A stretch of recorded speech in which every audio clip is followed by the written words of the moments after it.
வசனம் இந்த இடத்துல அவர் இவ்வாறு சொல்லப்பட்டிருக்கிறது, அவனுக்கு அழுவதற்கு பலன் இல்லாமல் என்ன பண்ணதான், பலன் இல்லாத அளவுக்கு அழுதானா. அடுத்த வசனம் இவ்வாறா சொல்லுது, என்ன சொல்லுதுன்னு தெரியுமா?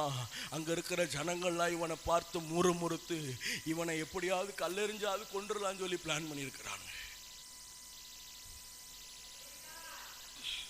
கல்லெறிஞ்சாவது கொண்டுடலாம் அப்படின்னு சொல்லி ஒரு பிளானு. ஆனா இவன் என்ன பண்றான் தெரியுமா?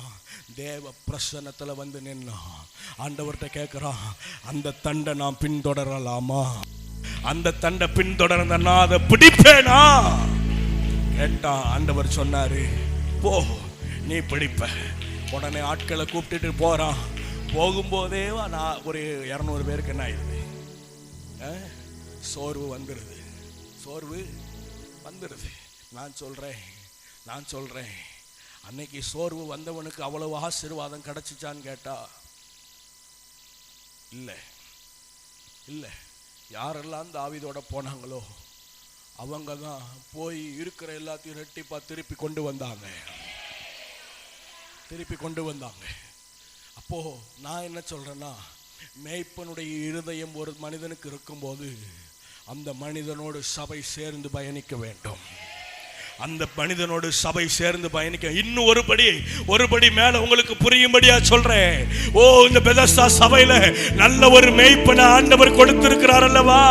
அந்த மேய்ப்பனோடு இணைந்து நீ ஓடுவாயானார், நீ சகலத்தையும் திருப்பிக் கொள்ளுவார்.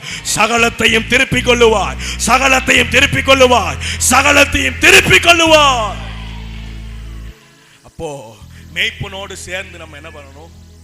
ஓடணும். இப்ப பாருங்க, வேகமா போல நேரம் இல்லை. மேய்ப்பனுடைய இருதயம் இருந்தது. 17:34 36 அதிகாரம் வரைக்கும் வசனம் வரைக்கும் வாசித்து பார்த்தீங்கன்னா தெரியும். 5 சத்துருவை எதிர்க்கிறதுக்கு தைரியம் கொண்டவன் தான் இவன்.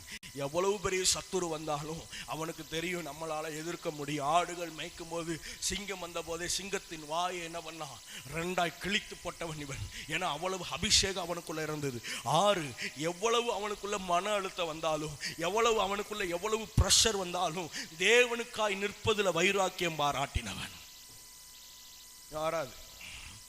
வராது. இப்ப ஆண்டவர் உங்களுக்கு ஆசீர்வாதத்தை கொடுக்கிறாருன்னு சொன்னா ஆமேன் வந்திருக்கும். வருதுல்ல?